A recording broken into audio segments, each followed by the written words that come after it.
Hey guys, I'm excited to actually do this finally. It's my very first video of demoing my very first product too. I can't explain how excited I am to actually start doing this. I love demoing gear and I love reviewing it, and I'm just really hope that you guys actually get something or a learning experience out of this for sure. But let's go to the very first piece I'm actually demoing today. The very first one is one of my own guitars. It's a LTD EC-2005. It's also known as the EC-500s. These are the 30th anniversary for the ESP guitars, so they came out with these to just do something a little bit different. Definitely metal it up for sure. This is a metal looking guitar, and well, let's just start with pretty much how I'm going to do this. Is I'm going to start pretty much demo the entire guitar itself, and then I'm going to show you the different sounds. Note that I am actually using a Line 6 Spider 3. It's a 150 watt, so it's got the 2x10s or 2x12s in it actually, and it is a solid state, so it's going to be, some people like the sound of tubes better, but I'm just going to give you a best example as I can. The picks I'm going to be using is these Dunlop Ultex 1.0s, and this is stringed up with 11 through 58 gauges. It's an E standard. But let's talk about the guitar for right now. Starting from the bottom up, I have my Triforce sticker. Gotta definitely have that on my guitar, especially black. Goes good with the gold, goes good with the all black hardware. That looks cool too, so that's why I did it. It's got a volume, and it's got a tone, and it's got a three-way switch. Most of the Eclipses you'll see nowadays actually will have the switch up here. I guess they just wanted to do something a little bit different. I actually kind of do wish it was up here. Sometimes when I'm doing heavy rhythms or heavy picking, it's kind of hard to switch this to the upper toggle or the neck pickup to do solos. But you get used to it after a while actually. But as far as the equipment, it's actually got a string through, as you can see already. It's got a Tune-O-Matic bridge onto it. It's got two EMG active pickups. It's got the 81 in the bridge and a 60 in the neck. It is an all mahogany body, and it's got three-piece mahogany neck, and it's a set neck. This is the back of what looks like, I don't know if you can really see it that well, but this is where all the controls are. And this one was a little bit different because it actually has this guy right here. This is the battery compartment, but it's a screw-on. It's not one of those, switch jack or quick connect jacks or whatever you want to call them. I thought that was a little bit interesting, but it definitely gives me assurance that it's securely in there and safe and sound. But it's got 24 frets, an ebony fretboard. I think the fret wire is 6000s. They might be 6100s. They feel like 6100s. I don't know what the manufacturer is. I think it's just the ESP manufacturer. They might be Dunlop or whatnot, but I don't know exactly. The fret markers on the side, they're not on the fretboard. The only thing that's on the fretboard is the 30th anniversary inlay, which gives it kind of cool dragon look to it. So definitely cool for sure. And these are the, I don't know if you can see them really that well, but those are the fret markers. Wish they were a little bit bigger though. But the very top of the neck is a Irvana compensated nut. I really do like these guys a lot because when it comes to, I play in a heavy metal band, and I use lower tunings like drop C and D standard and whatnot, and I use thick strings. And what really is nice about these is the fact that if you just get like a normal bone nut or anything like that, you have to engrave it to the string that you're putting it onto. So if you go from 10 to 46 and you use a really thick gauge like 12 to 60s or something like that, some of them you actually have to engrave it a little bit so you can fit the string there, or also slide off, or it'll go everywhere and you're picking and it'll go out tune really fast. These ones almost have it as like a default that they're cut in. So I mean, you can use really light gauge strings or you can use really thick gauge strings. It's gonna stick in there really nice. So I like this one. Of all the nuts, I like these ones the best. It kind of sounds weird, I know, but who cares? This is what the headstock sounds like. This is what the headstock looks like. It's got the LTD and the little skull thing, the truss rod cover EC-2005. Grover tuners, and what's actually really interesting about these is I do not like Grover tuners whatsoever. I think they go out tuned really easy. I pick really, really hard, and they go out tuned really easily. And by the end of a song, or usually I'll be lucky to even hit the end of my third song where it's not in tune at that point. I like the locking tuners, but I am very impressed with these ones on this specific guitar because these have stayed in tune really, really nicely, and I really do like that a lot. That's pretty much it for the guitar. Strap locks right here, strap on the bottom, you can see. And yeah, so let's get down to the actual sound. I'm going to be testing it in a clean tone, and I'm going to be testing it in a distorted or an overdriven tone. I am going to be going through all the two pickups, both the bridge, the neck, and I'm going to be doing toggling between the middle one too. So let's go to a clean setting on the amp. Okay. And this is what the EMG 81 sounds like on the bridge pickup. Just going to strum a couple chords, then go into individual stuff.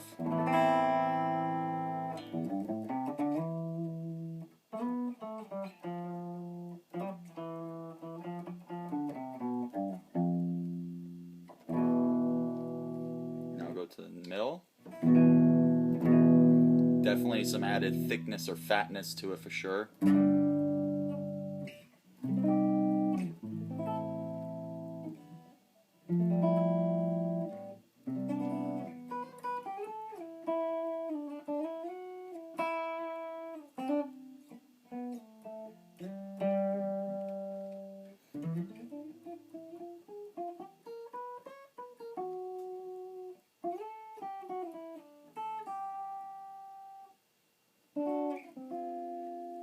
Now we're going to go to the EMG 60, which is the neck pickup. Some really, really, really thick fatness to it, for sure.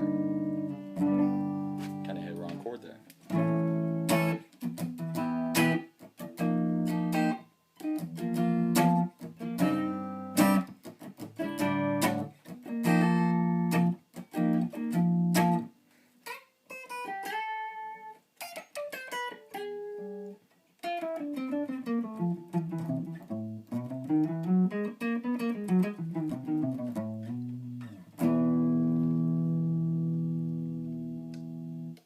Now let's go to a distorted tone,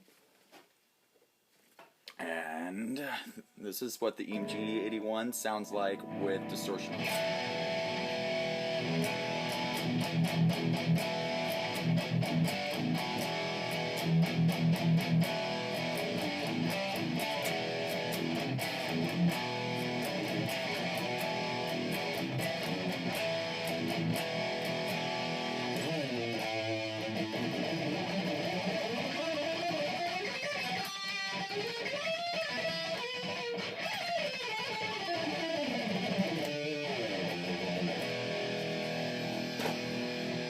And the male pickup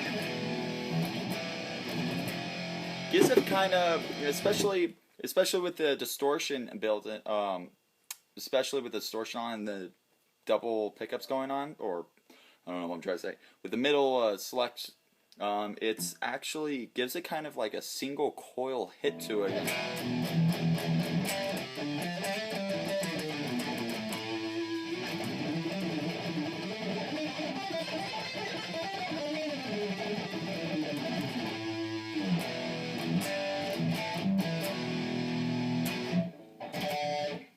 And this is what the EMG 60.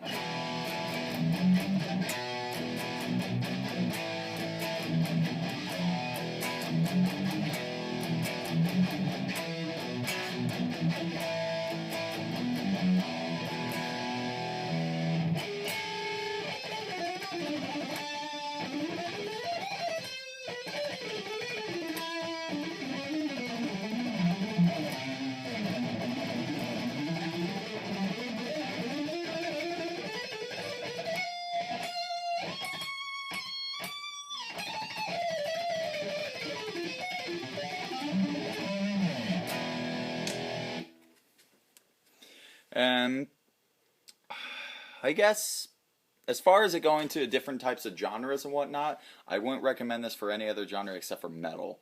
This is a very, very metal looking guitar, and it's a very, very cool metal looking guitar. Now, in this part, I'm actually going to start talking about the goods and the bads of this guitar. I'm not necessarily bashing on it, nor am I idolizing it, I guess, if you want to say that. I'm just pointing out the things that I see, and I mean, I'm a guitar player, and there's certain things I notice on different guitars that there is on other guitars. So, one thing I really do notice that is probably the thing that once you sit down and you actually start playing this, the thing you'll notice is this guy right here. This guy is not contoured whatsoever. It is straight and it is digging into your arm. And you get used to it after a while, but it's just, it took me about a month or so to actually get used to it, just because it's just, I don't know, it's just, I'm probably going to sand it down, to be honest. It's just, usually just digs on my arm, and my arm hurts way too much, and it'll cut blood flow or whatnot. The other thing I think is, I don't know if it's a bad thing, I don't know if it's necessarily a good thing either. It's actually, I don't know if you can really see this, but this part right here, this entire middle section is sunken in, and all the rest of the outside is actually raised a little bit. What I think is really, really interesting about that is, like, instead of actually having your arms straight out like this, you actually kind of have to bend it in a little bit. I mean, not only, you have to bend it also a little bit more because of this part right here, but I mean, I notice when I play, I kind of have to, like, angle it a little bit more into the guitar, so that's something that took a little bit getting used to too. Another thing I was used to is I mostly play Les Pauls and whatnot, and I'm so used to Les Pauls, but this guy, like I said, the toggle switch isn't up here, it's down here. So usually when I'm shredding, or I don't know, shredding is going to from a really, really complex rhythm to an actual shred, I have to actually go down, flick up the switch, and then come back up and start doing it again. Usually that's not really that big of a deal if I'm going down to the bridge position, but I have to go down, hit up, and then come back up. Usually I'll turn down the volume on my guitar, or I'll usually turn down the tone on my guitar, so it's not really all the way maximized for sound. So that's a little bit of an issue, but I mean, like I said, you get used to it after a while. But now on to the good things. What I do really like about this guitar, though, is when you stand up with it, just how comfortable it feels when you stand up.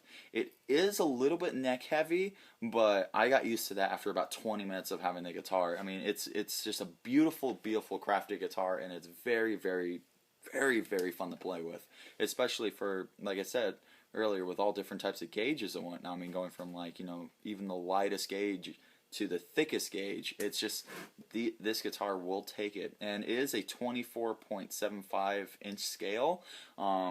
As far as it going into the lower tunings, it's going to be a little bit thinner. As what I mean by thinner is, if you start to go into, like, let's say drop B flat or any of those lower tunings, and you use really thick gauges, it's going to feel like 52s on there. It's not going to feel like a 62 or 64, which is really where it's not going to have that tightness. It's going to be kind of floppy. So that's what's really, really nice about that. In my personal opinion, the baritones and whatnot, if you use 52s, it feels really tight, and if you use anything else, I mean, it feels really, really tight too. So I like this guitar a lot. One thing I noticed that, especially with one of our new songs, I typically use the 22nd fret, but this time I'm actually using the 24th fret. One thing I really noticed instantly is this guy right here, this contour, or the fin, or anything else you want to call it, it's actually kind of blocks the way of you accessing the 24th fret. You can access it, but it's a little bit hard to, and if you try to bend onto the 24th fret, you're going to start buzzing out and actually hitting other strings at the same time. That's my only concern with that part. As far as it being a guitar that you should definitely pick up, I really recommend it, especially if you're in the metal. This thing is absolutely fun to play, and I use this now more than any other of my guitars, and I really, really do like it a lot. But I recommend, I mean, I got it for $380. If you find one, I recommend getting it. It could be any Eclipse. It could be one of the 50 series, the 400s, 360s, whatever number there is, or even an ESP. I recommend picking up one of these for sure. I am a ESP fan just in general, but I mean these guitars still blow me away to this day, each and every single one of them. But yeah, if you guys have any comments or you have any types of other questions, anything like that, if there's something I didn't go over that I can personally message you, definitely message me in my inbox or leave a comment below, anything like that. Thanks for watching, guys.